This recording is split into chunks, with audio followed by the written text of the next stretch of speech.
الحمد لله رب العالمين والصلاة والسلام على رسوله الأمين وعلى آله وصحبه أجمعين. Alors nous allons continuer le livre de l'imam An-Nawawi rahimahullah ta'ala, Riyad al-Salihin, et nous étions encore au premier hadith, la parole du prophète sallallahu alayhi wa sallam, Innama al-a'malu bin-niyyat wa innama likulli imri'in ma nawa. Et nous étions arrivés à la deuxième partie qui concerne al-hijra. Il faut savoir que le prophète sallallahu alayhi wa sallam, lorsqu'il enseignait, il donnait des images, il donnait des exemples. Et ça, c'est une façon de faire comprendre les choses. Et Allah subhanahu wa ta'ala l'utilise dans le Coran. Et le prophète l'a utilisé à plusieurs reprises dans sa sunna. مثل المؤمن أو إن المؤمن مثل الشجرة مثل شجرة أخبروني ما هي فوقع الناس في شجر البوادي قال عبد الله بن عمر فوقع في نفسي أنها النخلة. Donc le prophète sallallahu alayhi wa sallam a donné l'exemple du croyant. Il dit le croyant est à l'image d'un arbre. Quel est cet arbre-là? Les gens, les compagnons du prophète sallallahu alayhi wa sallam ont dit que c'était comparable à Shajarul Bawadi. Abdullah ibn Umar, le rapporteur du hadith, il dit moi je pensais que c'était An-Nakhla, le palmier. Et il n'a pas osé donner cette réponse-là parce que parmi les gens qui étaient présents, il y avait les grands compagnons du prophète sallallahu alayhi wa sallam, et c'était lui qui avait raison. Muhim, tout ça pour vous dire que le prophète avait l'habitude de donner des images. Là, l'image qu'il nous a donnée pour le fait d'accomplir des actes pour Allah ou pour autre qu'Allah, il a dit la hijra. فمن كانت هجرته إلى الله ورسوله فهجرته إلى الله ورسوله يعني فمن كانت هجرته إلى الله قصدا وعملا فهجرته إلى الله ورسوله جزاء وثوابا. Yani celui qui fait sa hijra pour Allah et son prophète sallallahu alayhi wa sallam, alors sa hijra sera pour Allah, sera récompensée par Allah, et si elle est faite pour lui et conformément à son messager, conformément à ce que le prophète sallallahu alayhi wa sallam a dit ou a fait, comment il l'a fait et comment il a dit de la faire. تعريف الهجرة وكنا قد توقفنا هنا. الهجرة ترك ما يكرهه الله ويأباه إلى ما يحبه ويرضاه وتنقسم إلى ثلاثة أقسام. Donc la hijra, c'est le fait de délaisser ce qu'Allah n'aime pas pour aller vers quelque chose qu'Allah aime. Et elle se divise en trois catégories. Vous avez hijratu amali su, wa hijratu ashabi su, wa hijratu baladi su. Vous avez la première qui consiste à délaisser les gens qu'Allah déteste. La deuxième, les œuvres qu'Allah déteste. Et la troisième, le pays dans lequel il y a des choses qu'Allah déteste. La troisième, et c'est celle à laquelle fait allusion le prophète sallallahu alayhi wa sallam dans ce hadith-là, et c'est celle qui est connue lorsqu'on parle de hijra, elle est obligatoire fi haqqi man kana qadiran alayhi ajizan an idhari dinihi. Elle est obligatoire pour celui qui a les capacités de partir, celui qui a les capacités financières et physiques, premièrement, et deuxièmement, qui est dans l'incapacité de montrer sa religion. C'est-à-dire que tu ne peux pas faire ta prière. Ton épouse ne peut pas mettre le hijab. Tu ne peux pas donner ta zakat. Tu ne peux pas jeûner ton mois du Ramadan. Celui qui ne peut pas faire ces choses-là dans son pays, dans le pays dans lequel il est obligé de partir de ce pays-là s'il en a les capacités financières et physiques. Ça, c'est la troisième catégorie. Et c'est un long sujet dans lequel il y a beaucoup de branches, etc. Mais on ne va pas s'étaler aujourd'hui concernant cela. Les savants ici nous parlent d'un pays, par exemple, dans lequel il y a cette chose-là, la chose à laquelle je viens de faire référence. Yani, tu ne peux pas montrer ta religion. Est-ce que j'ai le droit de voyager siyahatan? Est-ce que j'ai le droit d'aller siyahatan, yani d'aller visiter ce pays-là, d'aller découvrir? Il y a un terme que j'arrive pas à trouver. Tourisme. Aller faire du tourisme, c'est ce terme-là. Aller faire du tourisme dans un pays dans lequel on ne peut pas montrer notre religion. Est-ce que c'est autorisé ou non? Alors les savants, ils mettent trois conditions pour cela.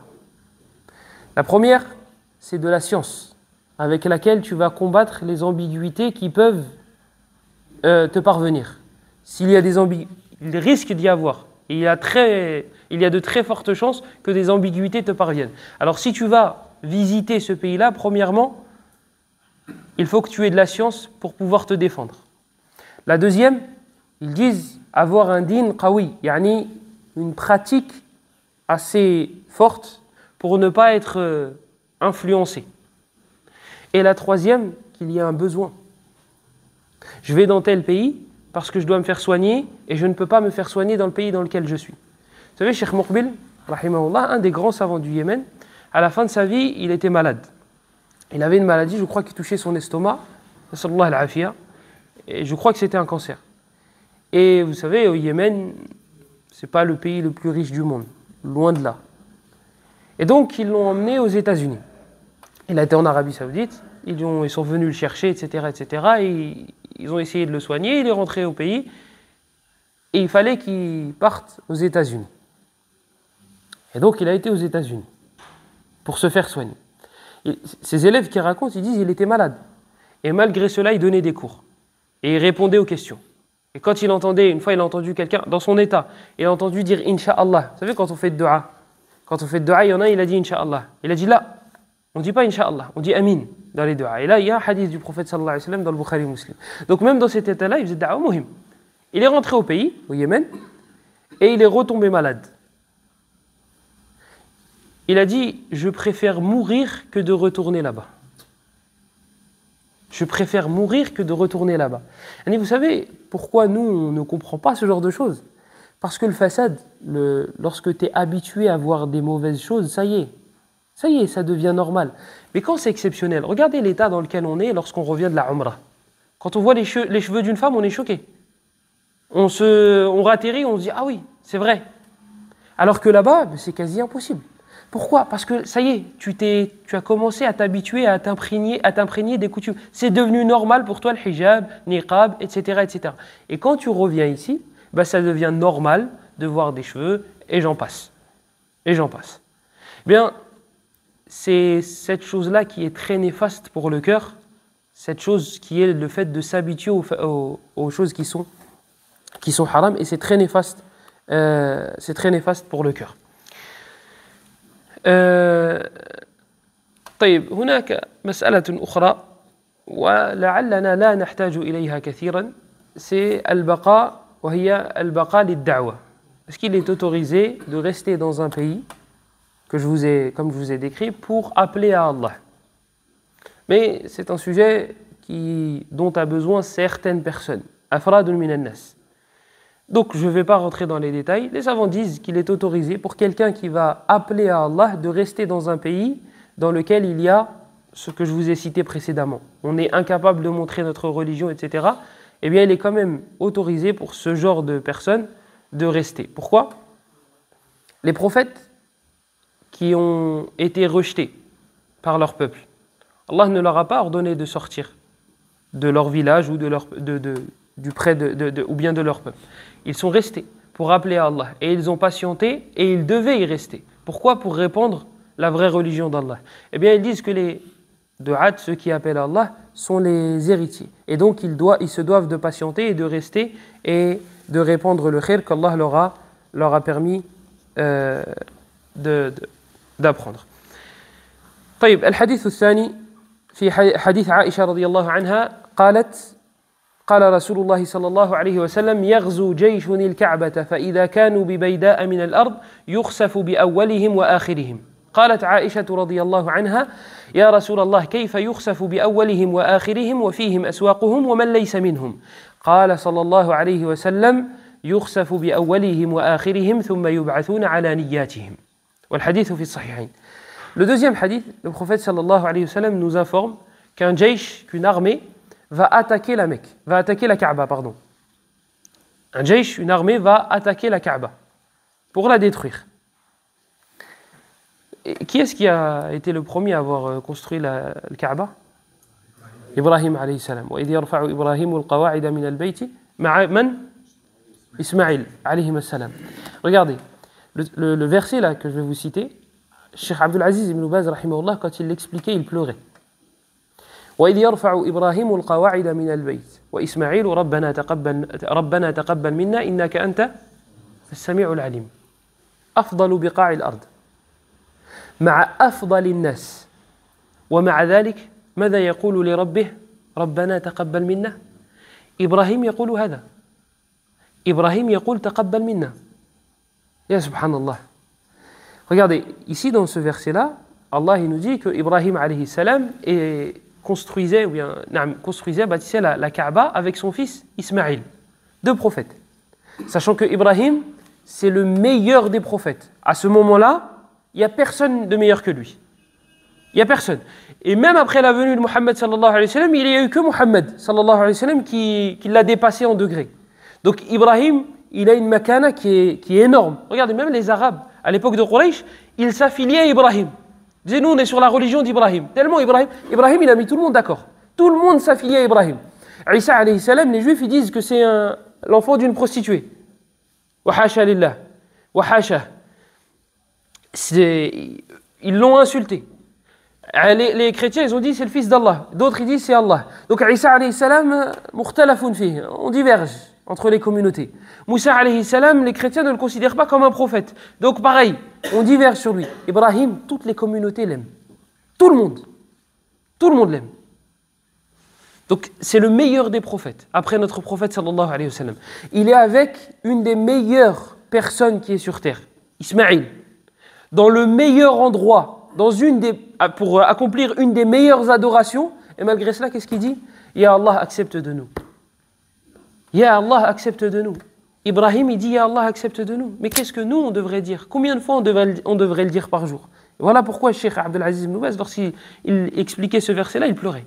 Rahimahullah. Ibrahim, il demande à Allah d'accepter de lui. Donc Ibrahim, alayhi salam, c'est le premier qui l'a construit. ثم تهدمت فبناها العمالقة ثم تهدمت فبناها جرهم ثم تهدمت وبنتها قريش. أحسنت. قريش.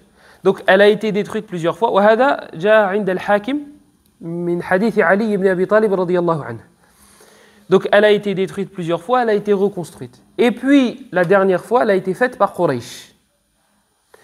Lorsqu'ils sont arrivés à Al-Hajar al-Aswad, اختلفوا فيما بينهم في من يتشرف بهذا بوضع الحجر الأسود فاختلفوا واتفقوا على أن أول من يدخل من بني شيبة سيكون الشرف له والذي دخل هو محمد صلى الله عليه وسلم. Donc les Quraysh, ils ont reconstruit la Kaaba. Et lorsqu'ils sont arrivés à Al-Hajar al-Aswad, ils ont divergé. Qui est-ce qui allait avoir cet honneur de mettre Al-Hajar al-Aswad? Et au final, c'est la Kaaba qui a eu un honneur, à qui on a fait un honneur. Parce que la personne qui a mis cette pierre-là, elle est meilleure que la Kaaba. Et c'est Muhammad sallallahu alayhi wa sallam. C'est lui qui a eu cet honneur-là. Et il avait à ce moment-là, quel âge? 35 ans. Ahsant. Je ne sais pas c'est qui, mais Ahsant. 35 ans. Il avait 35 ans, sallallahu alayhi wa sallam. Donc il n'était pas encore prophète.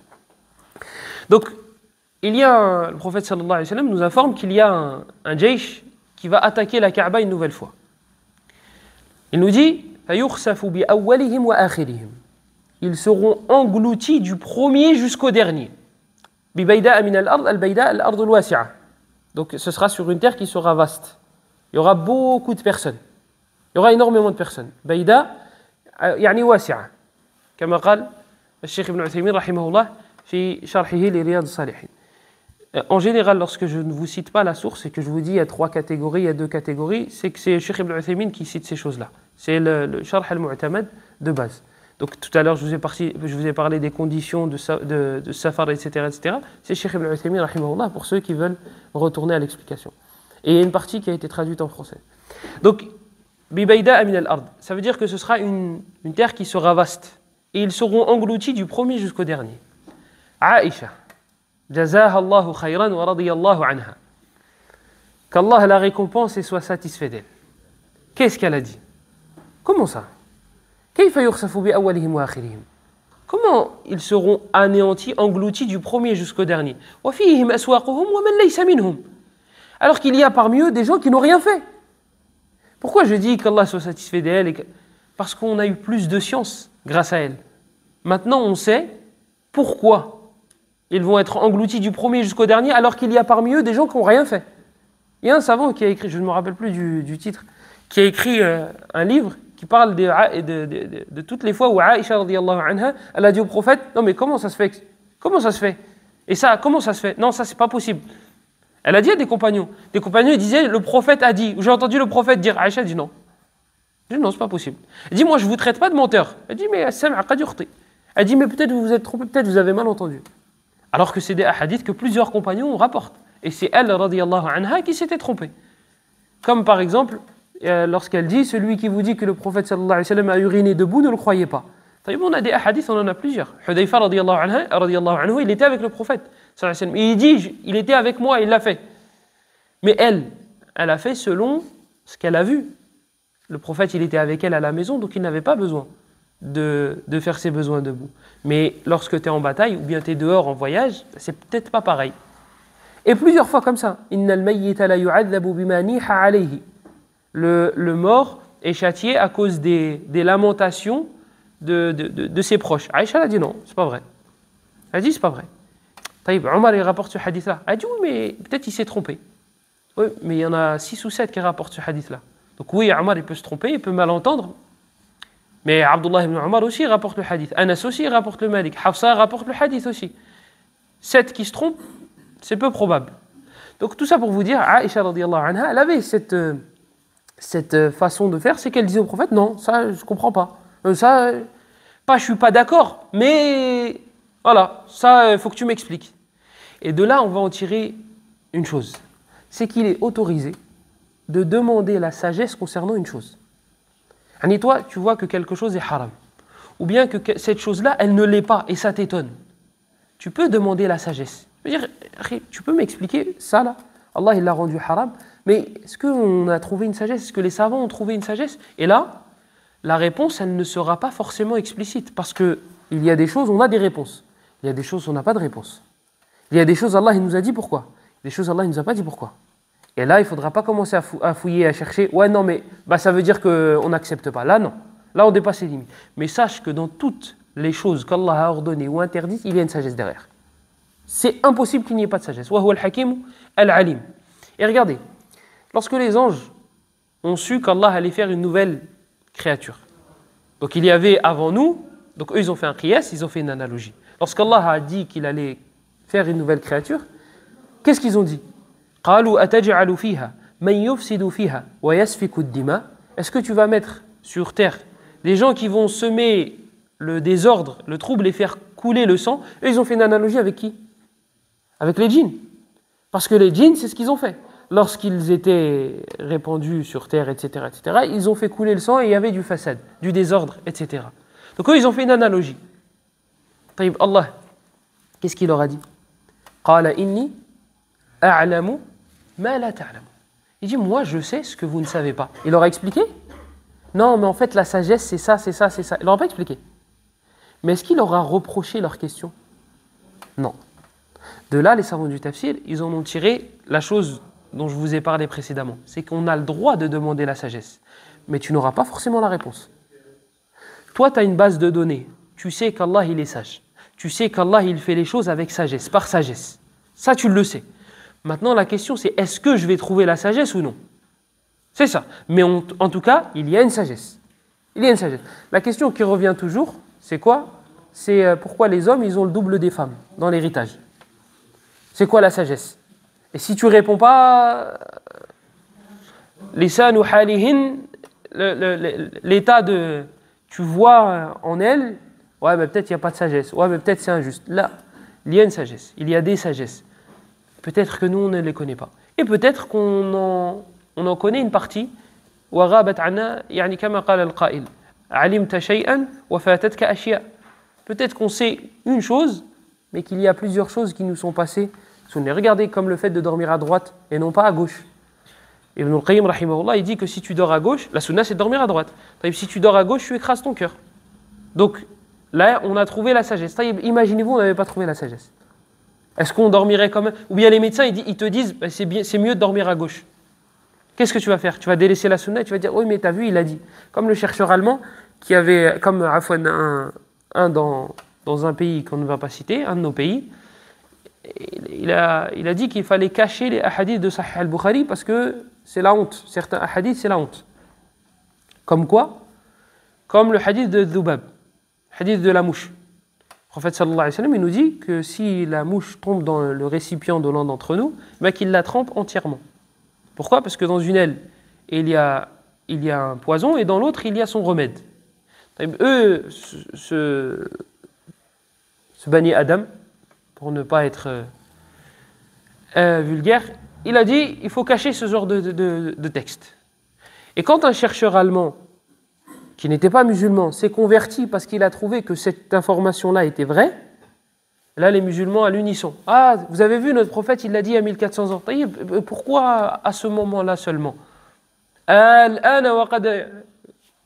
ne sais pas si kafara bihada, mais nous, il faut la yu'minu hatta yara'u al-'adab al-alim. On ne croit pas jusqu'à ce qu'on voit. Je crois que ce que je vois, que ce que je vois. C'est ce qu'ils disent. Ben là, c'est la même chose. Là, on l'a trouvé scientifiquement parlant, donc ça y est, j'y crois. Là, la première caractéristique qu'Allah il a citée concernant les croyants. Alif Lam Mim, dhalika al-kitabu la rayba fihi, hudan lil muttaqin alladhina yu'minuna bil ghayb. Ceux qui croient en l'invisible. Ceux qui croient en l'invisible. Ça, ce n'est pas visible, je ne peux pas le vérifier. Je crois en l'invisible. Allah, il m'a dit que c'était vrai, son prophète, il m'a dit que c'était vrai, c'est vrai. Même si les médecins ils disent que c'est faux. Gars, ils sont contre nous. Même si les scientifiques disent que c'est pas vrai. On sait que c'est vrai. Pourquoi? Parce qu'Allah il l'a dit. Ou bien son prophète, sallallahu alayhi wa sallam, l'a dit. Donc, le fait de questionner sur la sagesse, ce n'est pas une mauvaise chose. Maintenant, la réponse, tu ne l'auras pas forcément. Parce qu'il y a des choses qu'on sait et il y a des choses qu'on ne sait pas. Les savants, ils comparent l'aql. L'aql, normalement, c'est là. Qulubun ya'qiluna biha. Des cœurs avec lesquels ils vont raisonner. La raison, elle est là. Les savants, ils comparent la raison à un récipient. La sagesse d'Allah à un océan. C'est bon, vous avez vu l'image? Vous pouvez mettre l'eau des océans dans un verre? C'est impossible. Et si tu prends le verre et tu vas à la plage et tu essayes de... Qu'est-ce qui va se passer? L'eau va partir, le verre il va partir. C'est exactement la même chose. Essaye de t'approcher de trop près des sagesses d'Allah, de pourquoi, de comment, tu vas finir englouti. Et tu ne vas pas savoir où est-ce qu'il va se retrouver. Le verre, tu ne le retrouveras pas. Et c'est ce qui se passe. Quand on essaye de trop se rapprocher, ah oui, mais pourquoi Allah il a ça? Et comment Allah il a ça? Et pourquoi? Et après tu trouves, il dit des choses incohérentes. Wallah, il est partout. Ouais, Allah, il a pas, Allah il parle pas. Allah il voit pas. Allah il entend pas. Allah il sait pas les choses. Le destin. Tout ça, c'est des choses que certaines personnes disent. Allah il ne sait pas les choses jusqu'à ce que tu les fais. Taïb, bah moi aussi. Moi je sais pas cela, je savais pas que vous allez vous asseoir jusqu'à ce que vous vous asseyez. Et Taïb, c'est quoi la différence entre Allah et moi dans ce cas-là? Taïb, Allah il voit pas. Mais je suis plus complet qu'Allah. Je vois moi. Même si ma vue elle est limitée, moi je vois au moins un petit peu. Je suis plus complet qu'Allah. Allah il parle pas. Taïb, moi je parle. Je suis plus complet qu'Allah. Hasha lillah. Voilà, lorsqu'on s'approche trop. Ils disent, si tu t'approches trop du soleil, tu finis par brûler. C'est la même chose. T'approche pas trop. Cherche. Si tu peux trouver alhamdulillah, si les savants en ont parlé alhamdulillah, ils ont trouvé des sagesses, alhamdulillah, prends-les. Sinon, laisse. Ne t'approche pas trop. Surtout les sujets concernant le destin. Il y a un athar qu'on rapporte, Allahu a'lamu bi sihhatih, je ne sais pas s'il est authentique, de Ali ibn Abi Talib, radiyallahu anhu, qui disait, le destin, c'est le secret d'Allah. Ne vous y approchez pas. Toi, tu vas essayer de commencer à... Oui, mais pourquoi tel, il n'a pas d'enfant? Oui, mais l'autre, il a un enfant alors qu'il est mécréant, il insulte Allah jour et nuit. Et lui, il lui a pas donné alors qu'il est toujours à la mosquée. Mais je ne comprends pas pourquoi lui, il n'a pas été là-bas et lui, il a réussi à y aller. Et pourquoi lui, il a été tué alors que c'était quelqu'un de bien? Stop. Stop. Allah, il gère comme il veut. Et c'est lui le sage. Ne cherche pas. Ne cherche pas. Et tastalih. Et avec ça, tu vas te reposer moralement. Plutôt que d'essayer de faire en sorte qu'Allah se justifie. Si Allah il nous avait dévoilé les sagesses de toutes choses, ça fait pas un peu justificatif? Imagine-toi, tu es le père de la maison. Et quand tu sors de la maison, ta femme, tu vas où? Tes enfants, tu vas où? Et à chaque fois que tu sors, tu vas où? Tu rentres à quelle heure? Pourquoi tu sors? Comment tu sors? Avec qui tu sors? Oh, comment ça avec qui je sors? Pourquoi je sors? Quand est-ce que je sors? Je vais où je veux. Je rentre à quelle heure je veux. Il n'y a pas de... Taïb. Ça, nous, on ne l'accepte pas avec des humains. Et pourquoi on le fait avec Allah? Et pourquoi Allah, il a fait ça? Et comment ça se fait qu'Allah, il a fait ça? Et pourquoi lui, il a donné et lui, il n'a pas donné? Taïb, Allah, t'es qui pour qu'il se justifie à toi, Allah? Pourquoi il devrait se justifier auprès de toi? Il n'a pas à se justifier, subhanahu wa ta'ala. Il y en a qui rigolent parce que j'ai dit, si ta femme te demande... Non, on n'a pas à se justifier. Non, on n'a pas à se justifier. Le prophète sallallahu alayhi wa sallam, il dit concernant les femmes qui vont à la mosquée, il dit La tamna'u ima Allah masajid Allah. Et dans l'autre version, il dit La tamna'u nisa'a hududahunna min al-masajid idha ista'dhanatkum. Hada fi al-masjid. Le prophète sallallahu alayhi wa sallam, il dit N'empêchez pas vos épouses d'aller à la mosquée lorsqu'elles vous demandent l'autorisation. Taïb, c'est elle qui doit demander l'autorisation pour aller où? Dans un endroit dans lequel elle va adorer Allah. Elle doit te demander l'autorisation pour ça. Alors que dire des autres sorties? Par contre, moi, je n'ai pas vu lorsque l'homme sort, il doit demander, etc. En plus, le prophète, ça aurait été difficile. Il a 11 femmes. Il doit demander aux 11. Il doit faire une réunion. Est-ce que je peux sortir, s'il te plaît? Et avec tel et avec... Là, je sors. Je sors. Tu es content, alhamdoulilah. Tu n'es pas contente, mais écoute, je ne suis pas ton fils, je ne suis pas ta... قال يغزو جيش الكعبة فإذا كانوا ببيداء من الأرض يخسف بأولهم وآخرهم قالت عائشة رضي الله عنها كيف يخسف بأولهم وآخرهم وفيهم أسواقهم ومن ليس منهم وهنا أمر خطير العقوبة إذا نزلت عمت واتقوا فتنة لا تصيبن الذين ظلموا منكم خاصة هؤلاء الذين كانوا مع أسواقهم لم يفعلوا شيئا. Ici, il y a une chose qui est dangereuse. C'est que ceux qui étaient avec leur marché, avec leur marché, avec leur stand, qui vendaient et qui achetaient, etc., eux, ils ne sont pas venus pour détruire la Kaaba. Eux, ils faisaient leur commerce. Ils faisaient leur commerce. Et malgré cela, le prophète, il a dit, ils seront engloutis. Et ici, il y a quelque chose de très dangereux. C'est que celui qui reste avec les gens qui font des péchés risque d'être châtié avec eux. Celui qui reste près d'eux, celui qui reste dans un endroit dans lequel on désobéit à Allah. C'est pour ça que les savants, ils nous interdisent. Ils ont interdit, mais ce n'est pas eux qui interdisent et qui autorisent. Ils ont tiré du Coran et de la Sunna, bien sûr. Qu'il est interdit de rester avec les gens lorsqu'ils font un péché. Noël, les anniversaires, tout ce genre de choses-là. Imagine, le châtiment descend à ce moment-là. Et tu es ressuscité devant Allah en train de fêter cette chose-là. Et je sais que c'est un sujet sensible, etc. Mais il faut le dire. Toi, tes collègues, Fred, etc., ils ne viennent pas te battre le mouton avec toi. Toi, pourquoi tu vas avec eux le jour de la bûche de Noël? Pourquoi? Tu es obligé, Zama? Et ne faites pas, s'il vous plaît, comme les imams fatigués qui disent oui, non, mais c'est du bon comportement envers eux. Et jusqu'où on va aller pour avoir un bon comportement envers eux? S'ils me parlent pendant 3 heures et que là, l'heure de ma salate, elle va sortir, est-ce que ça fait partie de du bon comportement de le couper et de lui dire je dois faire ma salate? Ah non, le bon comportement. Et allez, jusqu'où il va le bon comportement? Et puis celui qui avait un meilleur comportement que toi ne l'a pas fait ça. Mohammed sallallahu alayhi wa sallam, il avait un meilleur comportement que toi et tes parents réunis. Et pourtant, il n'a pas fait leur fête. Au contraire, la moindre chose dans laquelle on pouvait faire l'inverse, il le faisait. Et il nous disait de le faire. Et quand il a trouvé, même si c'était vrai, quand il a trouvé les Juifs en train de jeûner à Médine, parce que c'était le jour dans lequel Allah il avait sauvé Moussa. Le prophète, qu'est-ce qu'il a dit? Il a dit jeûner un jour avant ou jeûner un jour après. C'est quelque chose de vrai qu'ils font. C'est quelque chose de légiféré qu'ils font. Et pour ne pas aller dans leur sens, ne pas faire exactement la même chose qu'eux, vous savez quoi? On va jeûner un jour avant ou un jour après. Pour se différencier d'eux. Même dans les adorations légiférées, on ne doit pas faire comme eux. Et toi, tu me parles de Noël et tu me dis c'est un bon comportement? Quel bon comportement? De quel bon comportement tu me parles? Rappelez-vous, les titres. Les titres, c'est accrocheur. Les titres, c'est très important. Parce que là, il va te dire, ouais, c'est bon comportement. Donc du coup, toi, psychologiquement, qu'est-ce que tu vas te dire? Ah si, je dis l'inverse, ça veut dire j'ai un mauvais comportement. J'ai un mauvais comportement. D'accord, j'ai un mauvais comportement si tu veux. Si pour toi, c'est ça la définition de bon comportement, j'ai un mauvais comportement. Mais si on revient à la définition de base, c'est pas ça avoir un bon comportement. C'est pas ça. Mettre Allah et ce qu'il m'a autorisé, ce qu'il m'a interdit devant tout, c'est ça le bon comportement. C'est ça. je vais me référer à ça. Un bon comportement avec ta définition à toi, je n'en veux pas. Donc lorsqu'ils seront sur cette terre, sur cette fameuse vaste terre, eh bien ils seront engloutis du premier jusqu'au dernier. Donc lorsque on voit quelqu'un faire des péchés, on va le conseiller. Il ne m'écoute pas, salam alaikum, je pars.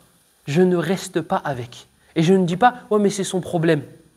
Il y a un imam qui est passé dans une émission il y a quelques années de cela, et ils lui ont dit, est-ce que toi tu pourrais t'asseoir à table avec une personne qui boit de l'alcool? Il dit, bien sûr, mais c'est pas moi qui bois. Là, toi tu vas te dire, si tu n'as pas de science, bah ouais c'est vrai, c'est logique, mais c'est pas moi qui bois. D'accord. Moi j'avais un frère, maintenant qui est devenu un frère, c'était une personne qui prenait des cours privés avec moi, et c'était pas un musulman, mais il était intéressé par l'islam. Il m'a dit, je ne comprends pas pourquoi vous ne voulez pas faire Noël. Je lui ai dit, tes parents, ils sont vivants? Il m'a dit oui. Je lui ai dit, si... Ah oui, je lui ai dit qu'on n'avait même pas le droit de souhaiter bonne fête. Même bonne fête, on n'a pas le droit de souhaiter. On va plus loin que s'asseoir avec eux, etc. Non, même bonne fête, je ne te souhaite pas bonne fête. Je lui ai dit, tes parents sont vivants? Il me dit oui. Je lui ai dit, si toi et moi, on était voisins, et qu'une fois par an, je réunissais mes amis pour insulter ta mère. Qu'est-ce que tu en penses? Il dit quoi, pardon? Bah, on se réunit, moi et mes potes, et on insulte ta mère une fois par an. Comme ça, on fête ça, une fois par an. Je dis, tu me souhaiterais bonne fête? Je dis, jamais de la vie. Je dis, t'assierais avec nous? Il m'a dit, jamais de la vie. Nous, musulmans, le fait d'attribuer à Allah un enfant, pour nous, c'est une insulte. Tu es en train d'insulter Allah pour nous. Là. Et nous, Allah, il est plus cher que nos pères et nos mères. Donc je ne peux pas te souhaiter bonne fête, et je peux encore moins m'asseoir avec toi. Tout simplement. Il n'y a pas d'histoire de mauvais ou bon comportement. C'est à cause de ça. Donc je ne peux pas te souhaiter bonne fête et je ne peux pas m'asseoir avec toi. Et elle me dit, c'est bon, j'ai compris. Alhamdulillah, après quelques mois, il s'est converti. قلت يا رسول الله كيف يخسف بأولهم وآخرهم وفيهم أسواقهم ومن ليس منهم قال يخسف بأولهم وآخرهم ثم يبعثون على نياتهم. Donc par la suite, ils seront ressuscités selon leurs intentions. Ici, il y a une ta'ifa que vous connaissez tous. Il y a un groupe qui est sorti et qui a dit, bah nous on s'explose dans les marchés. Quand on leur a dit, oui mais il y a des gens qui ils n'ont rien fait, Msaken. Il y a des gens, toi tu veux tuer les koufars. Des koufars qui n'ont rien fait, hein, des vieux, des femmes, etc. D'accord, ok. C'est interdit. Mais les musulmans qui sont dans le marché aussi, qu'est-ce que t'en fais? Il dit, bah, il te ramène ce hadith-là, il te dit, bah, ils seront ressuscités selon leurs intentions. Toi, tu es le Seigneur de l'univers. Là, c'est Allah qui a ouvert la terre. Là, c'est Allah qui a ouvert la terre et qui te dit, bah, de toute façon, je les ressusciterai selon leurs intentions. Mais toi, qu'est-ce que tu fais là? Tu veux tuer des âmes innocentes et tu justifies cela par, bah, ils seront ressuscités de toute façon selon leurs intentions. Mais ça va pas. Mais ça va pas. Déjà, l'âme qui n'est pas musulmane, elle est sacrée. L'âme mécréante, elle est sacrée. Tu ne peux pas toucher à une âme. C'est très sacré, une âme. Mais que dire si cette âme-là, en plus de cela, elle est musulmane? C'est très, très sacré. Al-Qatl, on parlera du meurtre un petit peu plus tard. Mais ici, là, je voulais attirer l'attention sur l'importance de l'intention. Regardez, ils seront ressuscités selon leurs intentions. Eux, ils n'avaient rien fait. Donc Allah, il va les ressusciter et il va les juger en fonction de ce qu'ils voulaient faire. Eux, ils étaient en train de vendre ou acheter. Eux, ils ne vont pas être châtiés. Ils seront ressuscités selon leurs intentions. Et on va les récompenser selon leurs intentions. D'où l'importance d'avoir une bonne intention. On a Abdullah ibn al-Mubarak, rahimahullah ta'ala, qui nous disait « Rubba amalin saghirin tu'azzimuhu an-niyya » disait une petite intention. Une petite intention peut être la cause pour que la récompense soit énorme. Toi, tu vas faire une toute petite action. Regardez, une fois, il y a un professeur qui avait donné un exemple. C'est quelque chose qu'on fait naturellement. Et pourquoi ne pas mettre une bonne intention? Lorsque tu fais rire tes parents, lorsque tu fais rire ta mère, c'est un petit peu plus difficile de le faire rire. La mère, parce que voilà, il ne comprend pas les blagues, et en plus de ça, c'est pas quelqu'un... On a le même père. Donc, le fait de faire rire sa mère, le fait de faire rire sa mère, toi, si tu mets l'intention de faire rentrer le bonheur dans le cœur d'un musulman, quelle va être ta récompense? Toi, c'est quelque chose que tu fais naturellement, faire rire. Imagine, tu mets une bonne intention à ce moment-là. Dans le Bukhari et Muslim, lorsque le prophète sallallahu alayhi wa sallam nous a informé qu'une femme, akramakumullah, prostituée, a nourri un chien, la récompense a été que Allah lui a pardonné ses péchés. Prostituée, nourrit un chien, elle a abreuvé un chien. Et ça a été la cause pour qu'Allah lui pardonne ses péchés. Toi, tu vas faire rire la personne envers qui tu dois être le meilleur. Tu dois être... Il y a personne en termes de bonté que tu dois mettre au-dessus de ta mère. Toi, tu vas faire rire cette personne-là et tu penses qu'Allah ne va pas te pardonner, sachant que toi, tu n'as pas fait le péché que la femme de Banu Israël a fait.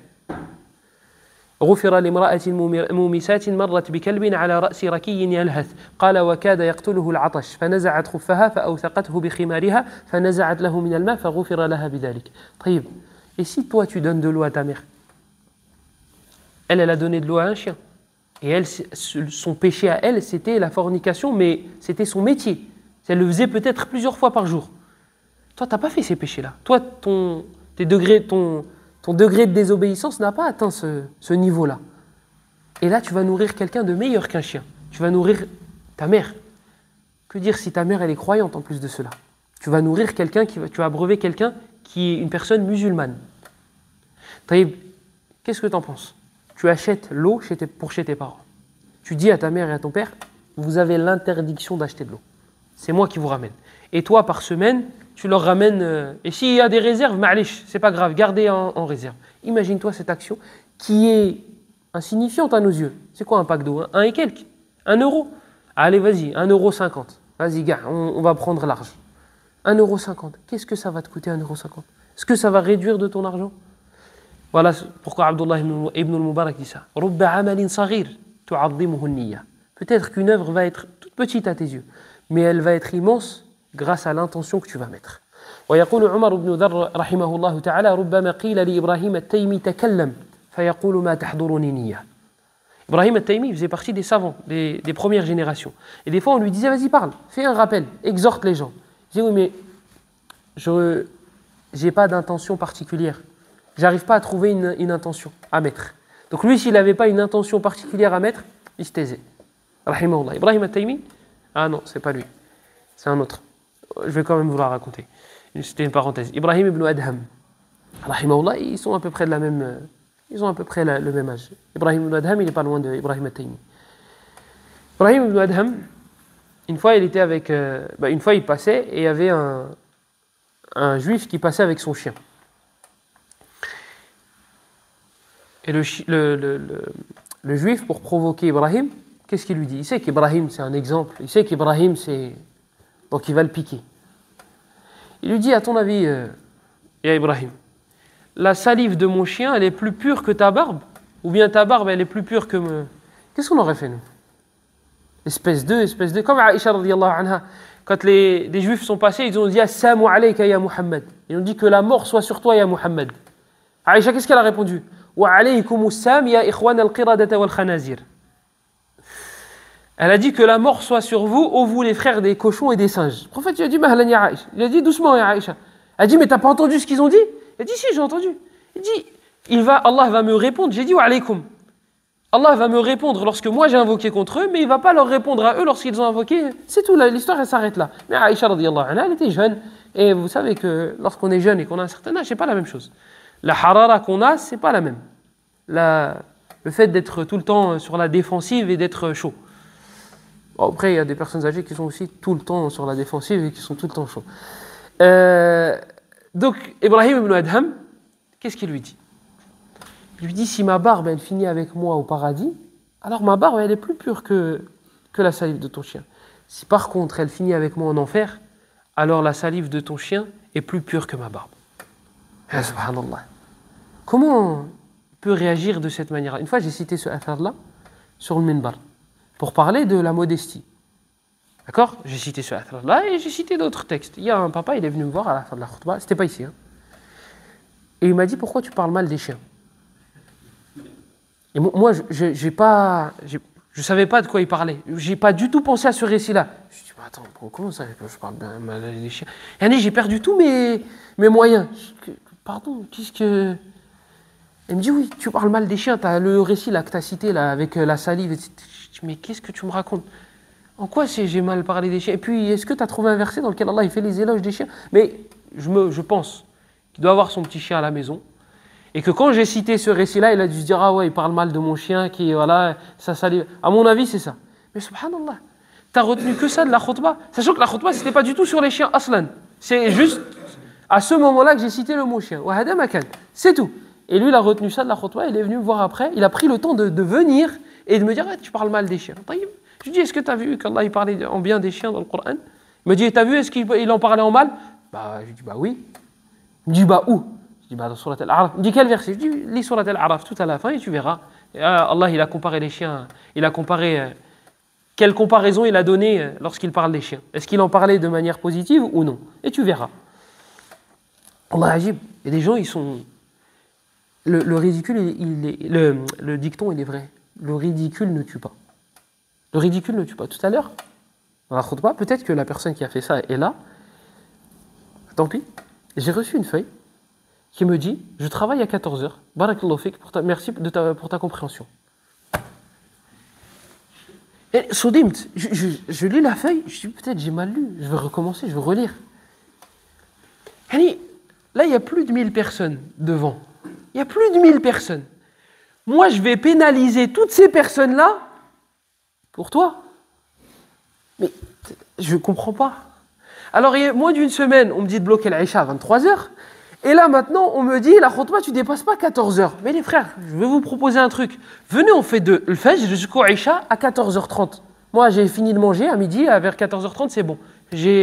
Et comme ça, on fait toutes les prières et on peut faire ce qu'on veut. Le matin, on peut dormir et l'après-midi, on peut aller travailler. Mais c'est quoi ce din? C'est quoi cette religion?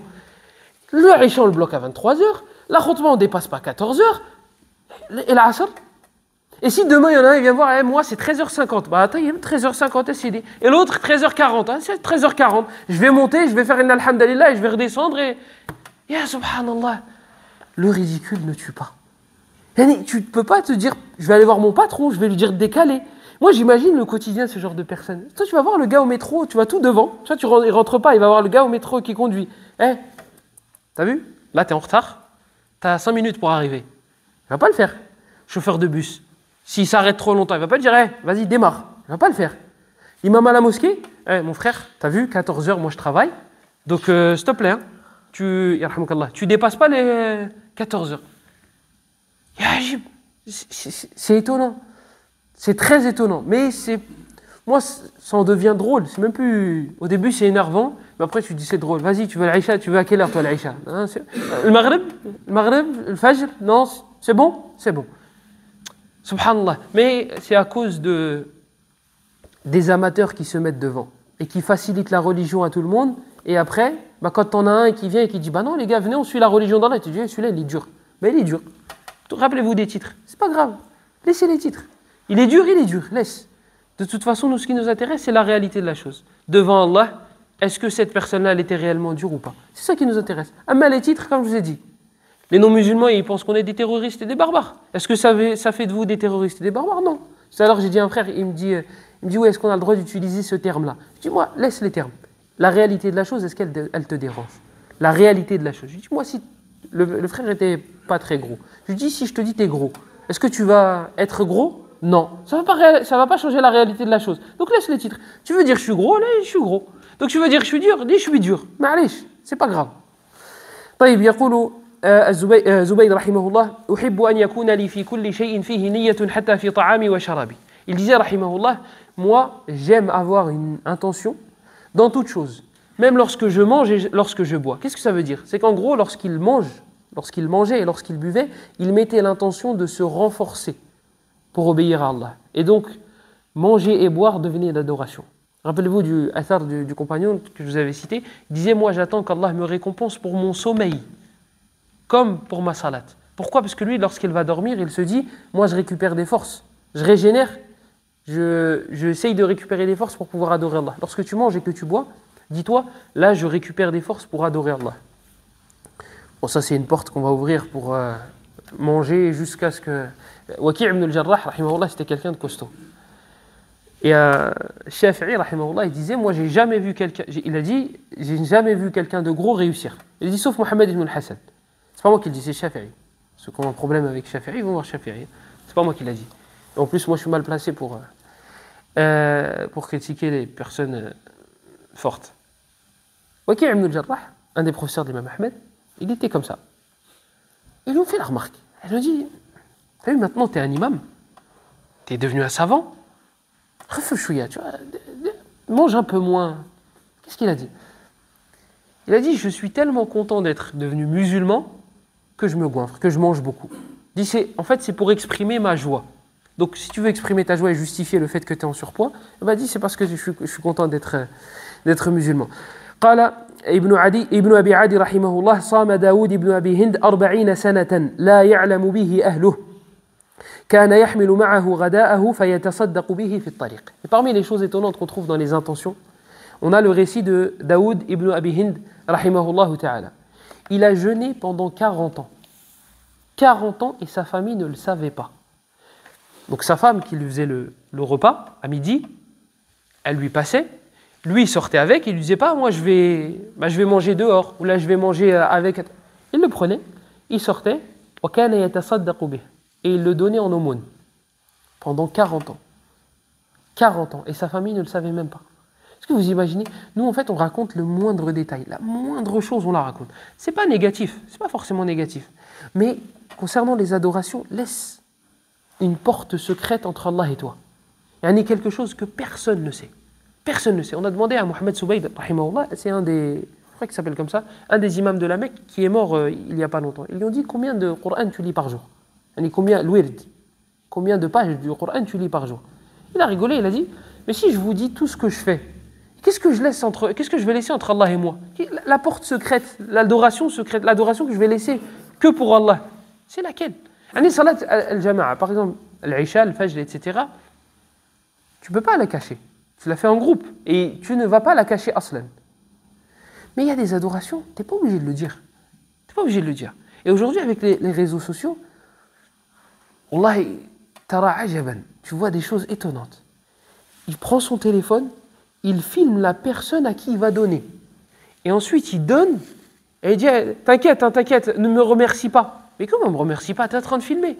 Déjà, miskin pour son honneur à lui, et deuxièmement pour ton intention à toi. Pourquoi tu t'affiches comme ça? Tu n'es pas obligé. Ce que tu peux cacher, laisse-le cacher. Ce que tu peux ne pas dévoiler, ne le dévoile pas. Laisse entre Allah et toi des adorations. Hudayfa ibn al-Yaman, radiyallahu anhu, sahibu sirri rasulillah, sallallahu alayhi wa sallam, celui qui avait la liste des hypocrites. Il y a un homme qui est venu le voir, il lui a dit est-ce que je fais partie des hypocrites? Est-ce que tu peux me donner un signe révélateur? Un truc, c'est sûr et certain, je ne fais pas partie des hypocrites. Il lui a dit est-ce que tu pries lorsque tu es seul et tu demandes pardon lorsque tu fais un péché? Il lui a dit oui. Il lui a dit pars. Il lui a dit Allah n'a pas fait de toi un hypocrite. Parce que l'hypocrite, c'est quoi? C'est quelqu'un qui veut montrer ses adorations. C'est quelqu'un qui veut dire moi je suis, moi j'ai fait. Lorsque toi tu pries en cachette et que tu demandes pardon lorsque tu fais un péché, eh bien justement tu es en train d'enlever cette hypocrisie-là que tu pourrais avoir devant les gens. قال مالك رحمه الله جلست إلى ابن هرمز 13 سنة واستخلفني ألا أذكر اسمه في الحديث. طبعا هذا فيه ما فيه. Donc il y a Ibn Hurmuz qui est resté, un homme qui est resté avec lui, avec Ibn Hurmuz pendant 13 ans. Et il lui a dit tous les hadiths que je te donne, tu ne citeras pas mon nom lorsque tu les citeras à ton tour. Donc il ne voulait pas être évoqué. Et ça, comment dire? Lorsque tu cites la science, c'est une amana, c'est un dépôt. Et donc tu as besoin de savoir d'où elle provient, d'où elle vient. Est-ce que c'est quelque chose qui sort de ta tête à toi, ou bien c'est les savants qui t'ont précédé?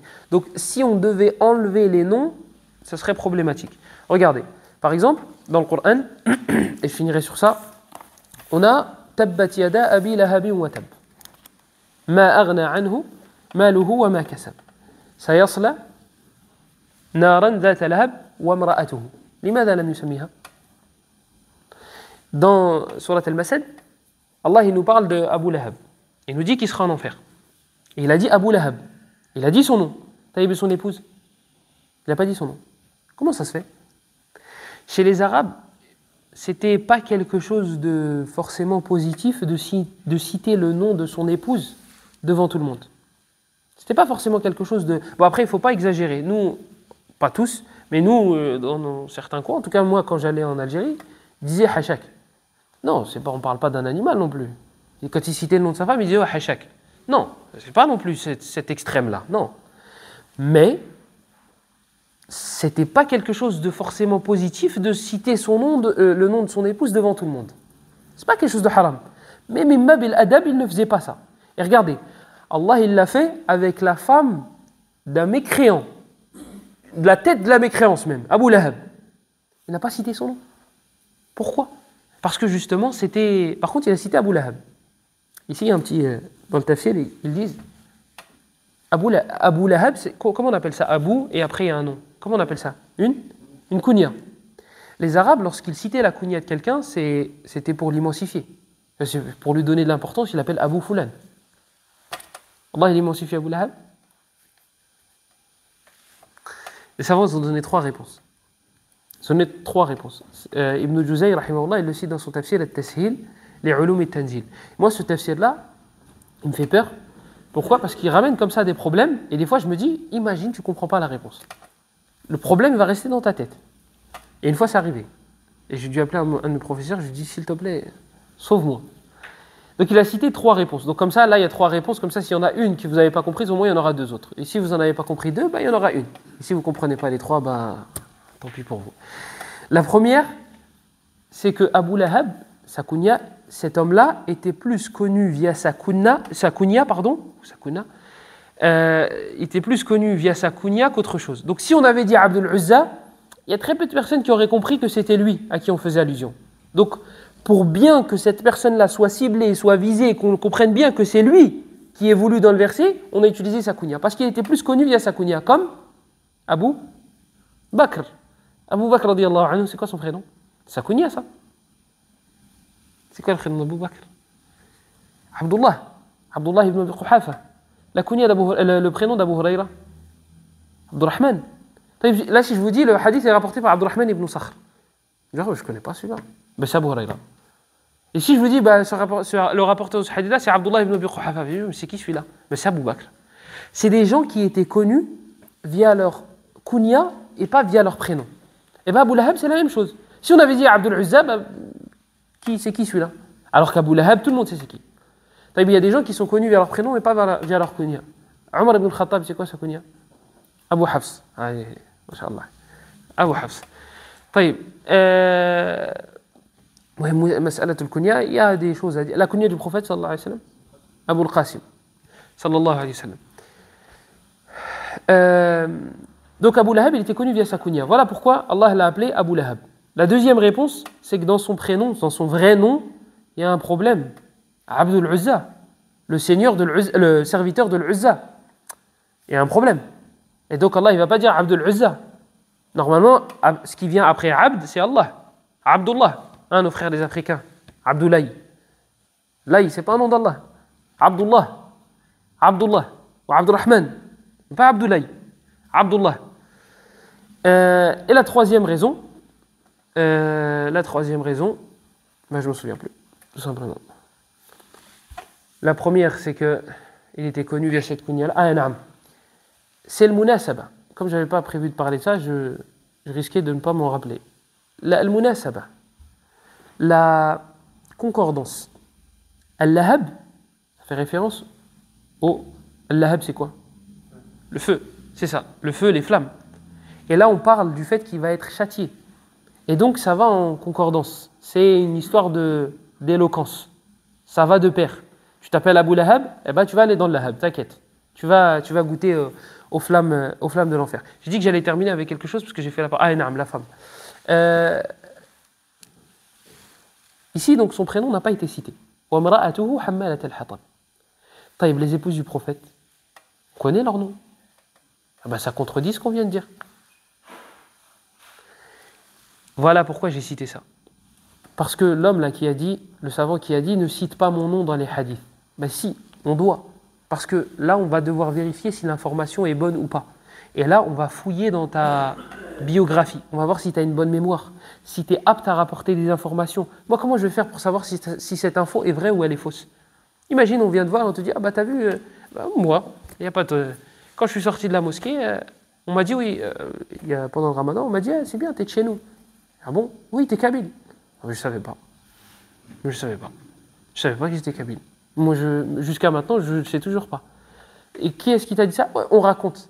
Voilà. À partir de là, tu vas pouvoir vérifier l'information ou non. C'est le on raconte. Est-ce que ta chaîne de transmission, elle est sûre ou elle n'est pas sûre?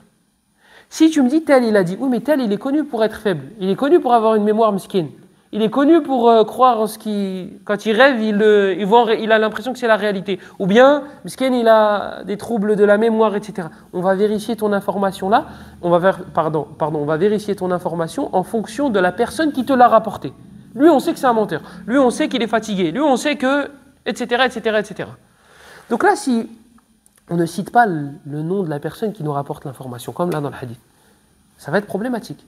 Donc, les noms des épouses du prophète sallallahu alayhi wa sallam, on en avait besoin.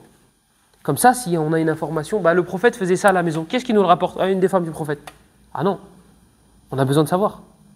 Est-ce que c'est réellement une des femmes du prophète ou non? Et donc, on a besoin de leur nom. Donc là, il y avait une haja. Là, il y avait un besoin. On avait besoin de connaître et de savoir que Aïcha, c'était l'épouse du prophète, sallallahu alayhi wa sallam. Et qu'elle a dit ça parce qu'elle a vu le prophète faire à la maison. Ou bien Hafsa, ou bien, etc., Juwayriya, etc., etc. هذا والله أعلم وصلى الله وسلم وبارك على نبينا محمد وعلى آله وصحبه أجمعين وبارك الله فيكم وفيكم بارك الله